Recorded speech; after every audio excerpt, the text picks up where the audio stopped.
afternoon, sir. Good afternoon. So, how are you feeling today? I'm feeling great, and let me thank Business World for this fantastic event in Delhi. Glad to be representing Opijandal Global University.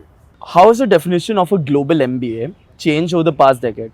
Is it still about geography or is it more about skills and exposure?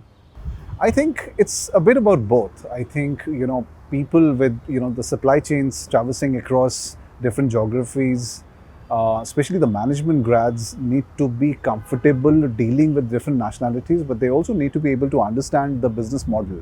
For many of the large companies, their supply chains runs through a variety of different nations, and that brings its own complexities. So today's grads, especially when you're talking about global MBA, they need to be able to factor in all those complexities and then try to adjust their work accordingly.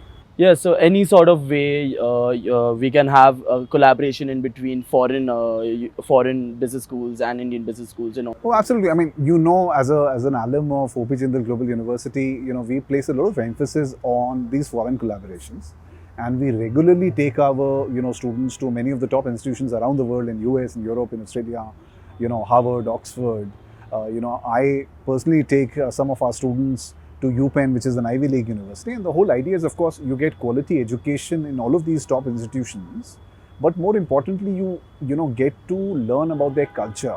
You get to learn how these different nationalities come together in a country like US, how the economy functions. I mean, US tends to be is by far the top economy in the world. So when our students go to a top institution, it's not only about getting education from that institution, it's also about understanding how the largest economy functions. And that is a fantastic exposure for many of our students. So, be it top institutions in Europe, in US, in Australia, it's also about learning about different cultures and to be able to get comfortable with that sort of a situation.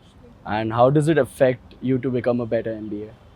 It absolutely does, because as I said, many of the companies that our graduates aspire to join, they are present in different nationalities. So as a person who wants to join all these different companies where operations span across different nationalities and different nations, you need to be able to have a context about these different geographies to be able to find your comfort zone. Thank you, sir. Thank you very much, Ahan.